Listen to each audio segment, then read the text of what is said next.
ఇక ఇంకొక అంశం ఏంటంటే అరచేతిలో స్వర్గాన్ని చూపించారు. ఆ 6 గ్యారెంటీలు పాడుగానే అవి దిక్కుమాలిన 6 గ్యారెంటీలు ఏడున్న మేనిఫెస్టో లేదు నా దగ్గర. ఆ దిక్కుమాలిన 6 గ్యారెంటీలు చూపెట్టి 9వ తారీఖు ఇగో గిట్ల పోయి ఎగిరి గిట్ల తెచ్చుకో అని చెప్పిండు.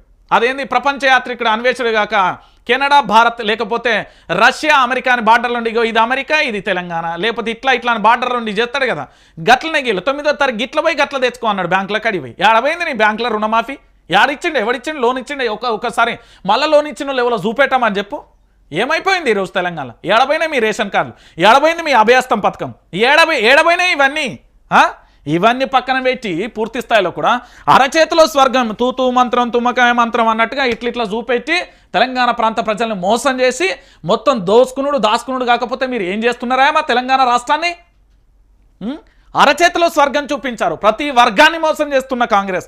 అరే ఏ వర్గం రా నాయన? ఆఖరికి ప్రెగ్నెన్సీ అయితే దావఖానకు పోతే వాళ్ళ కేసీఆర్ కిట్ ఇవ్వకపోతిరి, పెళ్ళి అయితే వాళ్ళకి తులం బంగారం ఇవ్వకపోతిరి, పోని వాళ్ళు ఉద్యోగం చేద్దామంటే ఉద్యోగం ఇవ్వకపోతిరి, వ్యవసాయం చేసుకుందామంటే రైతు భరోసా ఇవ్వకపోతే రైతు రుణమాఫీ చేయకపోతిరి, లేదా ఏదైనా కొత్త కంపెనీలు వస్తాయంటే ఉద్యోగాలు ఏ వర్గానికి నువ్వు న్యాయం చేసిందే ఆమె కాంగ్రెస్ పార్టీ? దద్దమ్మ కాంగ్రెస్ ఏడబోయింది? కాంగ్రెస్ వల్ల గల్లాలు పట్టి కొట్టే రోజులు కూడా దగ్గరలోనే ఉన్నాయి. 5.5% తగ్గింది బీసీలను మోసం.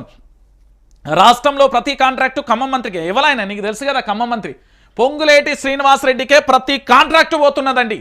ఈ తెలంగాణలో పెట్టుబడిదారి వ్యవస్థ పారిశ్రామికవేత్తగా ఆయన మొత్తం తీర్చిదిద్దేందుకు ఏంది అంటే కాంగ్రెస్ పార్టీ ముఖ్యులందరూ కంకణం కట్టుకుంటే ఆ కంకణాన్ని మొత్తం భస్మం చేయడానికి ఆ 10 మంది అనిరుద్ రెడ్డి ఆధ్వర్యంలో పోరాటం మొదలైంది. అనిరుద్ రెడ్డి కాంగ్రెస్ పార్టీ అయినా మంచిదే, ఆయనకు వైఆర్టీవీ నేనైతే సంపూర్ణ మద్దతు తెలియజేస్తున్నా. అనిరుద్ రెడ్డి మీ పోరాటం ఇట్లనే కొనసాగాలి, ఆ మంత్రిని పూర్తి స్థాయిలో మంత్రి పదవి నుండి తొలగియాలి, కాంట్రాక్టులన్నీ రద్దు చేయాలి, బాజాప్తుగా చేయాలి ఆయనకు. డిప్యూటీ సీఎం 30% కమిషన్లు తీసుకొని పనులు. ఇక చూడు ఏమి దోసుకుంటుర్రో, ఇక చూడుర్రా ఆ తెలంగాణ ప్రాంత బిడ్డ, ఇక దోసుకున్నాడు చూడురీడా. ఉరిని దోసుకున్నాడు సల్లగుండా. అవేమన్నా నీళ్ళు అనుకుంటాలా, ఇసుక అనుకుంటాలా, మన్ను అనుకుంటాలా, ఏంది దోసుకున్నాడు? ప్రజల పైసలు.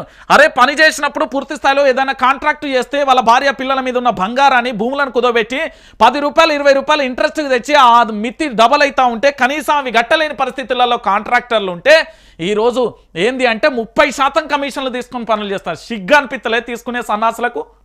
అన్నం తింటలేరు మీరు అని అంటున్నారు వాళ్ళు. కాంట్రాక్టర్ నేనా కాంట్రాక్టర్లు అంటున్నారు. 30% కమిషన్ తీసుకుంటారా? ఇదా భారత రాజ్యాంగం? ఇదా కాంగ్రెస్ పాలన? ఇదా ఇందిరమ్మ రాజ్యం? మిస్టర్ రాహుల్ గాంధీ ఇదేనా? చెప్పు ఏమయ్యా రాహుల్ గాంధీ, చెప్పవయ్యా. ఇక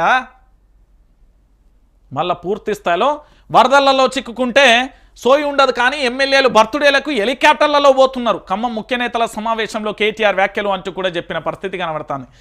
ఏం లేదు, కాంగ్రెస్ పార్టీ అనేది మీరు అందరూ కూడా ఆలోచించాల్సింది ఏంటి అంటే తెలంగాణ ప్రాంత ప్రజలను మోసం చేయడానికి, తెలంగాణ ప్రాంతాన్ని పూర్తి స్థాయిలో ఆగం చేయడానికి, ఈ తెలంగాణ రాష్ట్రాన్ని పూర్తి స్థాయిలో ఏంటంటే రావణ కష్టం చేయడానికి సిద్ధపడ్డది కాంగ్రెస్ పార్టీ.